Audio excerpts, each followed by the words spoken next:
न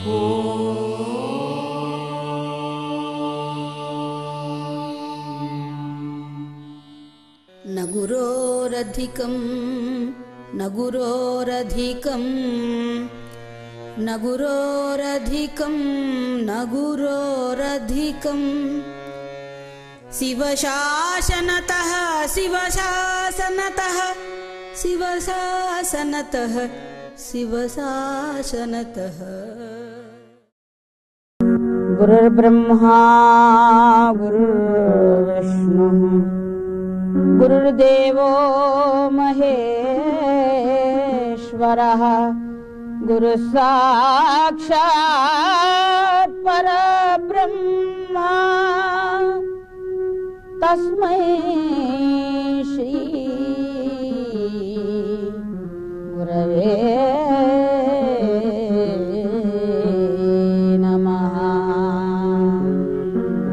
ఒక్కటైనటువంటి పరమాత్మ వస్తువును మనం ఆశ్రయిస్తే తర్వాత సున్నలు ఎన్నున్నా మన కష్టాలే ఉండనివ్వండి, సుఖాలే ఉండనివ్వండి, దారాపుత్రాదులే ఉండనివ్వండి, ఈతి బాధలే ఉండనివ్వండి, ఆయన చూసుకుంటాడు.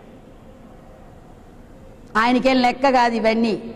ఆయన ఒక్కసారి అటువైపు చూస్తే ఇవన్నీ మోయడం ఆయనకి బరువేం కాదు. కానీ దానికి ఏం చెప్తున్నారు ఆ కీర్తనలో? నిష్కామముతో నిశ్చల మనసుతో అక్కడ ఉందండి. అక్కడుంది సూక్ష్మం అంతా. నువ్వు చేసేది, నువ్వు ఏదైనా చెయ్యి, ధైర్యంగా చెయ్యి. ఎలా చెయ్యాలి? కోరికతో చేయకు, కోరిక రహితంగా. ఇది కావాలని కోరిక చేయకు, చేస్తూ వెళ్ళంతే. చేయడం నీ ధర్మం, దాని ఫలాన్ని ఆశయించు. దానికేగా మనకి 2 సాంఖ్యయోగంలో కూడా చెప్పింది, కర్మయోగంలో కూడా చెప్పింది అదే కదా. కర్మణ్యేవాధికారస్తే మా ఫలేషు కదాచన మా కర్మ ఫల హేతుర్భూ మా తే సంగోస్తవ కర్మణి. అలాంటి భావనతో నువ్వు కర్మ చేసినా చేయనటువంటి వాడు అవుతున్నావు. నువ్వు కర్మ చేత్తోనే చేయని అవసరంలే, చేయకుండా మనసుతో ఆలోచించినా దాని గురించి నేను చేస్తున్నాను చెయ్యాలి అని చేసిన వాడు అవుతున్నావు. అందుకని నువ్వు కోరిక లేకుండా, ఫలితాన్ని కోరకుండా కర్మను ఆచరించు, నేను చూసుకుంటాను. అప్పుడు నీకు ఆనందం ఉంది అందులో. కొంతమంది అనుకుంటూ ఉంటారు కర్మ ఏమీ చేయకుండా ఉంటే అది సాధనేమో అని. కొంతమంది అంటూ ఉంటారనమాట, ఇవన్నీ ఉండబట్టి మనసు నిలవటం లేదేమో, ఇవన్నీ ఏమీ చేయకుండా కూర్చుంటే మనస్సు నిలుస్తుందేమో అని. అది చాలా కష్టమని మనకి గీతాచార్యుడు అలనాడు చెప్పాడు. మన ఆచార్యులు చెబుతూనే ఉన్నారు, మనకి అందిస్తూనే ఉన్నారు ఇప్పటికీ. ఏమని? నీ స్వధర్మం ఉంది కొంత, అది ఆచరించు. ఇంకేదేదో కావాలని వేరు ధర్మాల కోసం పరిగెత్తకుండా నువ్వు ఎంతవరకు నీ ధర్మాన్ని ఆచరించాలో ఆ ధర్మాన్ని ఏది ఆత్మధర్మంగా ఆచరించు, అధర్మంగా ఆచరించు. అధర్మంగా డబ్బులు సంపాదించు, ధర్మంగా సంపాదించు. దాని యందు కోరిక పెట్టుకోకు, అది కూడా బంధం తీసుకొస్తుంది. దాని యందు ఆశరహితంగా ఉండు, అదేం చేస్తుంది? అప్పుడు నీకు ఆనందాన్ని ఇస్తుంది. ఎంతవరకు కావాలో అంతవరకు ఉంటే అది ఆనందాన్ని ఇస్తుంది. ఒకవేళ కలిగింది దాన ధర్మాలకి వినియోగించు, అది నీ శాశ్వత నిధికి చేరుతుంది అని భగవానుడు చెప్పాడు. త్యాగే నైకేన అమృతత్వ మానసు. త్యాగం ఒక్కదాని చేతే మనకి అమృతమయమైనటువంటి జీవితాన్ని చేస్తానంటున్నాడు భగవంతుడు. ఉపనిషద్ వాక్యం అది. అందువల్ల ఇది నిష్కామముతో, ఇంకోటి నిశ్చల మనసుతో, చంచలమైనటువంటి మనసుతో చేయకు. పూజ చేసేటప్పుడు కూర్చుని ఇంకా పూలు కావాలేమో, ఇంకా పళ్ళాలు అక్కడ ఉన్నాయేమో, ఇలా చంచలంగా కాకు. నీ దగ్గర ఉన్నది మనసుతో చేర్చి అక్కడ పెట్టు. పువ్వులు ఆయనకి అవసరం లే, మనసే కావాలి. మనసు చేరటం లేదు కాబట్టి నువ్వు పువ్వులు తెచ్చుకో, ఫలాలు తెచ్చుకో అని చెప్పాల్సి వస్తుంది. మనసే అర్పిస్తే అదే నిజమైనటువంటి పూజ, భగవంతుడికి కావాల్సింది అది. అందుకని మనసును చంచలం చేసుకోకు. నువ్వు ఏ కర్మను ఆచరించినా నిశ్చలమైనటువంటి మనస్సుతో చేయి, చంచలమైనటువంటి మనస్సుతో చేయకు. చంచలమైన మనస్సే దుఃఖాన్ని తీసుకెళ్తోంది. మానవుడు ప్రతి వాడికి కూడా దుఃఖం ఎక్కడుందో అక్కడ చంచలం ఉంది. అందుకే వాడికి ఒకే చోట నిలబడదు.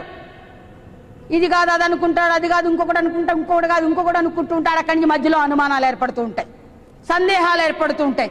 ఆ సందేహం ఏమవుతుంది? పెనుభూతమై కూర్చుంటుంది అట్లా. ఈ మనసు ఏం చేస్తుంది? తెలిసి తెలియకుండా ఆ సందేహంలో ఏదో ఒకదాన్ని పట్టి అక్కడ పెద్ద భూతం చేసి పెడుతుంది. అక్కడ దానికే ఆధ్యాత్మికంలో కూడా వెళితే వేదాంతంలోకి ఏమవుతుంది? చీకటిలో ఒక దొంగను చూస్తాడు. చీకట్లో ఇప్పుడు బాత్రూములన్నీ అటాచ్డ్ వచ్చేసాయిలేండి ఇళ్లల్లో. ఇంతకు ముందైతే బయట ఉండేవిగా, ఊరికి కొంచెం మన ఇంటికి కొంచెం దూరంగా పెట్టుకునేవాళ్ళు. ఏదో రాత్రి వెళ్ళి తలుపు తీసేసరికి పక్కన దొంగ కనిపించాడండి. దొంగ ఇలాగా మూల నక్కినట్టు, ముసుగు వేసుకున్నట్టు, నల్లగాను అక్కడికి కదులుతున్నట్టు, మనం చూసి భయపడినట్టు ఎన్నో చూసేసి వీడికి ఏమైపోతుంది? ఇంత మనిషి, ఇన్ని కేజీల మనిషికి వణుకొచ్చేస్తుంది. వణుకొచ్చేసేసి గబగబా తలుపు గడేసేసుకుని దొంగ దొంగ దొంగ అని హడిలిపోతుంటాడు. ఇంట్లో అందరినీ లేపేస్తాడు. ఇంట్లో ఏ పెద్దవాళ్ళు ఉంటారు తెలుసున్న వాళ్ళు. ఎక్కడ్రా మన ఇంట్లో ఏమున్నాయని దొంగ వస్తాడు. చిన్నవాళ్ళకు కూడా దొంగ అంటే భయం వేస్తూ ఉంటుంది. మన ఇంట్లో ఏం ఉండక్కర్లా మనని. దొంగ అంటే ఏంటంటే ఇక వాడు ఏది ఉంటే అది పట్టుకుపోతాడు అని. అక్కడి నుంచి వాడు ఏదో చేస్తాడోనో, ఏదో ఒక భయం అంతే. భయం ఏంటి? భయంతో వచ్చింది అంతే. ప్రకృతే భయంతో వచ్చింది. వెంటనే పెద్దవాడు అంటాడు, మన ఇంట్లో దొంగ ఎందుకు వస్తాడా? మన ఇంటికి దొంగ రాడు. కాదు బామ్మ, నల్లగా ఇంత పొడుగుండి మూల ఉంటే అంటే అవ్వ చెప్తుంది. ఎందుకంటే ఆ దొంగ సగం అవ్వగా తెలుసు. ఎక్కడ్రా? ఏ మూలన్నా? ఎక్కడా? ఆ వరండాలో, ఆ మెష్కి ఆ పక్కనేనా? అదే బామ్మ, నీకే తెలుసు. నిజంగా దొంగ అక్కడే దాక్కున్నాడు, లోపలికి వచ్చేసాడు అంటే అవ్వ చెప్తుంది. కాదు నాన్న, అది దొంగ కాదురా, దొంగరా.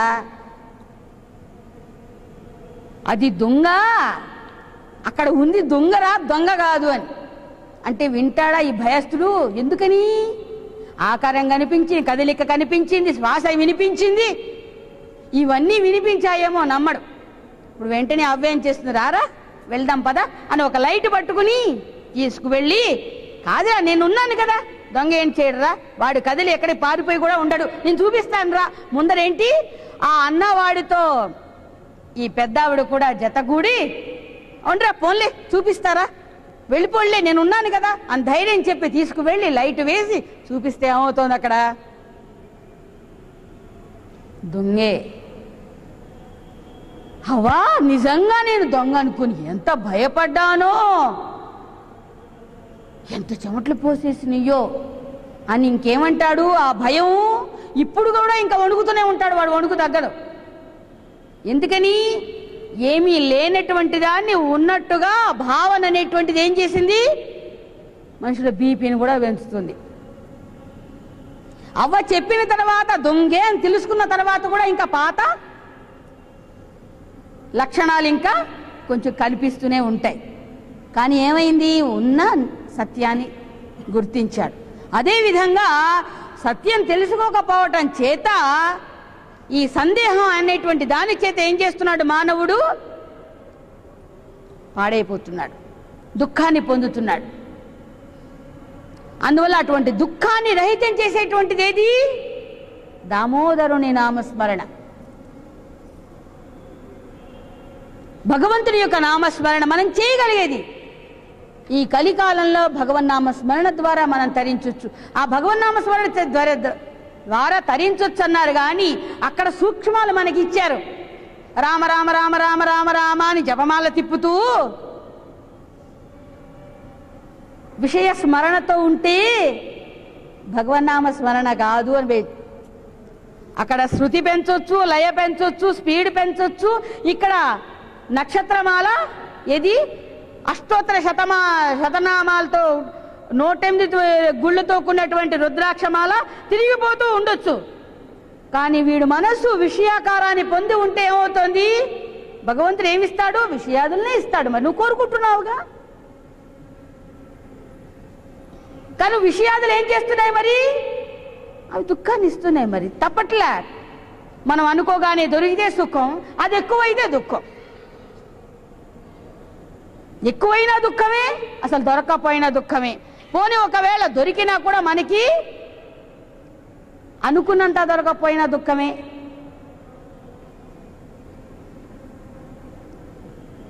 ఏదో ఇవాళ భగవంతుడి దగ్గర దేవుడికండి ఇవాళ ఐస్ క్రీమ్ నైవేద్యం పెట్టారండి, ప్రసాదం పెడుతున్నారండి, ఇగో మనకి ప్రొద్దున ప్రసాదం పెట్టారు చూడండి, ఇంతింత ప్రసాదం పెట్టారు, ప్రసాదం ఇంత చాలు. అయ్యో మనకి ఇది ఇష్టమే, ఇంత పెట్టలేదే అనుకుంటే ఏమవుతుంది? దుఃఖం వస్తుంది. మరి అదే మరి మానవుడికి కొంత మళ్ళా కావాలి, ఆ కొంత దొరికిన తర్వాత అనుకుంటాం కొంచెం ఎక్కువ ఉంటే దాచుకుందాం అనుకుంటాడు. అందుకని ఆశయ బధ్యతే లోకే కర్మణా బహుచింతయా ఆయుక్షీణం నజానాతి. ఈ లోపల ఆయుష్ కాస్త ఎప్పుడు పోతుందో తెలియదు. అందుకని ప్రతి శ్వాస అంత్యశ్వాసే అని చెప్పాడు అర్జునుడికి. అర్జునుడు కృష్ణుడిని ప్రశ్నించాట, బావా బావా, ఎందుకంటే అంత్యకాలంలో కృష్ణ భగవన్నామస్మరణ చేస్తే భగవత్ సాయుధ్యాన్ని పొందుతారని చెప్తున్నావు కదా, అందుకే అంత్యకాలం ఎప్పుడు చెప్పు బావా, అప్పుడు చేస్తాను. మనకి ఏజెంట్, ప్రతినిధి ఎవరు? అర్జునుడు. అంటే కృష్ణ పరమాత్మ చెప్పారట, లేదు బావా ఆ పప్పులేం ఉడకువు, ప్రతి శ్వాస అంత్యశ్వాసే బావా అని. అంటే ఏం చేయాలి? ఎప్పుడు భగవన్నామస్మరణ చేయాలి. అందుకని అట్లాగే ఈ సందేహాలతో కూడి దుఃఖజనితమైనటువంటి ప్రపంచాన్ని ఆశ్రయించే కంటే ఈ ప్రపంచంలో ఉన్నప్పటికీ కూడా పరమాత్మ యొక్క అనుభూతిని పొందుతూ వస్తే ప్రతి ప్రకృతిలో అణువు కూడా మనకి పరమార్థ తత్వాన్ని మనకు అందజేస్తోంది. ప్రకృతిలో ఉన్నటువంటివి ఎన్నో సత్యాలు మనం తెలుసుకోవాల్సిన భగవంతుడు ప్రతి దానిలోనూ ఇమిడ్చాడండి. వృక్షం దగ్గర నుంచి ఎంతో నీతిని తెలుసుకోవచ్చు, చీమ దగ్గర నుంచి ఎంతో సత్యాన్ని గ్రహించవచ్చు. ప్రతి దాని నుంచి కూడా, ప్రతి ప్రకృతిలో అణువులోంచి, అంతేకాదు ప్రతి మానవ హృదయం నుంచి కూడా ఏదో కొంత సత్యాన్ని మనం, అందరికీ అన్నీ ఉండకపోవచ్చు కానీ ఏదో ఒకటైనా ఉంటుంది. అందుకని ప్రకృతిలో అటువంటి పరమాత్మ వస్తువుని మనం దర్శించడానికి ఎప్పటికప్పుడు మనం ప్రయత్నం, దానికి అది సాధన. దానికి ఇది మనం చేసే కర్మలో నిష్కామముతో నిశ్చల మనసుతో ఆర్తితో బహు భక్తి భావనతో ప్రభువుని ప్రార్థించేటప్పుడు ప్రభు అని ఆర్తిగా, నేను చేస్తున్నాను, నాకు కూడా పాడడం వచ్చింది, నేను కాబట్టి పాడుతున్నాను అంటే అసలు ఆ పాటలో ఆనందమే ఉంటుందండి. శృతులు, సంగీత జ్ఞానము లేదు, విద్య విజ్ఞానం ఎంత ఉన్నప్పటికీ అహంకారం ఎక్కడుంటుందో దాని ఆస్వాదం చేయలేరు కదా. దానికి త్యాగరాజ స్వామి ఏం చెప్పారు? ఎంత సంగీత జ్ఞానం ఉన్నా భక్తి వినా, సంగీత జ్ఞానము భక్తి వినా సన్మార్గము కలదే మనస. భక్తి లేకుండా సంగీత జ్ఞానం ఒక్కటి నీకు మాధుర్యాన్ని అందిస్తుందా? లేదు లేదు. ఏది ఉండాలి? అందులో భక్తి ఉండాలి. అందుకనే అదే చెప్పారు, ఆర్తితో బహు భక్తి భావనతో ప్రేమాశ్రువులే పూలుగా చేసి. మనకిచ్చింది భగవంతుడు, మనకి ప్రేమ, ప్రకృతి అంతలో ప్రేమ తొణికిసలాడుతుంది. కాకపోతే ఆ ప్రేమ ఏ విధంగా ఉంది అంటే విషయకారకారితమై ఉంది. పుత్ర ప్రేమ, పితృప్రేమ, దారాపుత్రాదుల ప్రేమ, బంధువుల ప్రేమ, ఆస్తిపాస్తుల ప్రేమ, భోగభాగ్యాల మీద ప్రేమ, రుచుల మీద ఉండేటువంటి ప్రేమ, కొంతమందికి అతిగా తిండి మీద ఉంటుంది, అది ప్రేమే. కానీ ఎల్లకాలం తినలేరు పాపం, ఆఖరికి వస్తే జాలేస్తుంది. అందుకని ప్రేమల్లో చాలా ప్రేమలు ఉన్నాయి. గురు మహారాజ్ చెప్తుండేవారు, అన్నిటినీ ప్రేమించరా, నేను దేన్ని బంధించమని చెప్పట్లే, ప్రేమించే, నీకు ఇష్టమైతే దేన్ని ప్రేమించాలనుకుంటే దాన్ని ప్రేమించే. ఆ ప్రేమలో 100వ వంతు భగవంతుడు ఉన్నాడు అని మాత్రం గ్రహించు. ఆ ప్రేమకు ఆధారం ఏది? నువ్వు ప్రేమించే ప్రేమకు ఆధారం ఏది? నువ్వు బాగుంటే. నీకెవరు దిక్కు? వాడి కృప, భగవంతుడి కృప. ఇంకొకరు ప్రేమని నీకు చూపించాడు. ఎవరిది ఎక్కడా? భగవంతుడి కృప. అందువల్ల ప్రేమ అనేటువంటిది, దానికే నారదుడు కూడా భక్తి సూత్రాల్లో ఏం చెప్పారు? సా భక్తి పరమ ప్రేమ రూప అని. అంటే ప్రేమ ప్రేమ అంటే ఎల్ఓవి లవ్ల్లోకి వెళ్ళిపోతారేమోనని కొంచెం నొక్కి చెప్పారా అనిపిస్తుంది. పరమమైనటువంటి ప్రేమ ఏదైతే ఉందో అది భక్తి అని నారద భక్తి సూత్రాల్లో చెప్పారు. అందుకు పరమమైనటువంటి ప్రేమ. మరి ఆ ప్రేమతోనే కదండి చూరకొన్నారు భక్తులందరూ కూడా. లేకపోతే వాళ్ళు ఏమైనా చదువుకున్నారా? విద్యను అభ్యసించారా? గోపికామ తల్లులు విద్యను అభ్యసించారా? శబరి తల్లి ఏ విద్యను అభ్యసించింది? గుహుడు ఏం చదువుకున్నాడు? ఉడత ఏ జాతికి చెందింది గనక ఏ తెలివితేటలండి అక్కడ భగవంతుని పొందింపజేసింది? ఏ తెలివి లేదు, ఉన్నది ఒకటే తెలివి స్వరూపం, అవే కూర్చున్నాయి. నా దేవుడు అన్నిటికంటే గొప్పవాడు, ఆ దేవుడే ఇంత శక్తిని ఇస్తున్నాడు అని ఆ శక్తిని చెప్పుకోవడం కాదు, ఆస్వాదన చేస్తూ జీవితాన్ని గడిపారు. అందుకని అనంతమైనటువంటి శక్తిని వారు ఐడెంటిఫై చేయగలిగారు, అన్నిట్లో తెలుసుకోగలిగారు. అందువల్ల ఆ ప్రేమని మనం నేర్చుకోవాలి. తాత్కాలికమైనటువంటి ఈ ప్రేమలు కాదు. ఈ ప్రేమలు ఎంతవరకు ఒకసారి మీరు వెతికి చూసుకోండి. కానీ ఈ ప్రేమలన్నిటికీ ఒకటి అధిష్టానం ఉంది, వాడిని గ్రహించమని మనకి చెప్తున్నాడు భగవంతుడు. వీటన్నిటిలో కూడా గుర్తు చేస్తున్నాడు, ఇవి ఇంతే, వీటి మీద నువ్వు పెంచుకోకు, ఆశ పెంచుకోకు, వీళ్ళు మన శాశ్వతంగా చూడరు. అంత మాత్రం చేత వదిలిపెట్టమని కాదు, ఎంతవరకు ఉండాలో అంతవరకు ఉంచు.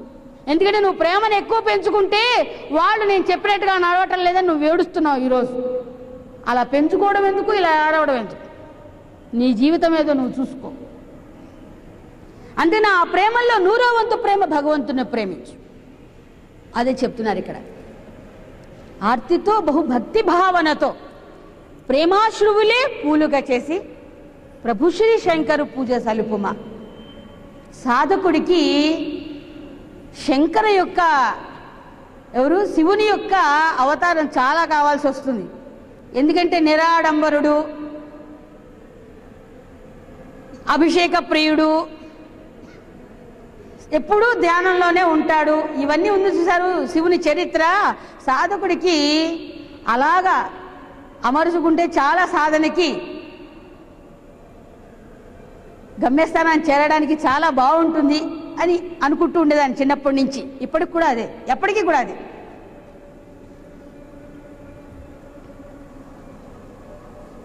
ఎందుకంటే రాముడు మహారాజు, కృష్ణుడు మహారాజు ఇలా వచ్చి శివుడి దగ్గరికి వచ్చేసరికి ఎల్లప్పుడూ ఎవరిని నీవు ధ్యానింతువయ్యా, కనులు మూసి కూర్చున్న స్వామి, కనులు మూసి కూర్చున్న స్వామి, కనులు తెరచి దయ చూపవదేవ, కనులు తెరచి దయ చూపవదేవ. హర హర మహదేవా శంభో అక్షయలింగ విభో స్వయంభో. హర హర మహదేవా. పలు పాపాల శాపాల ఓంకారము, పలు పాపాల శాపాల ఓంకారము, తొలగ చేతు ఓంకారము, పలు పాపాల శాపాల ఓంకారము, తొలగ చేతు ఓంకారము. తీసేయగయే పాటి మహిమ కలది కదని దివ్యనామం, మహిమ కలది కదని దివ్యనామం. హర హర మహదేవా శంభో అక్షయలింగ విభో స్వయంభో. హర హర మహదేవా.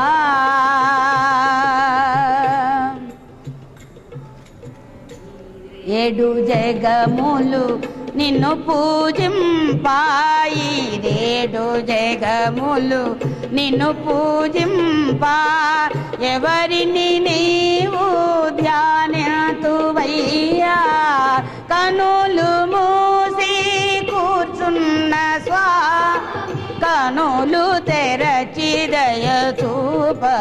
దేవా హర హర మహదేవా మహదేవా మహదేవా మహదేవా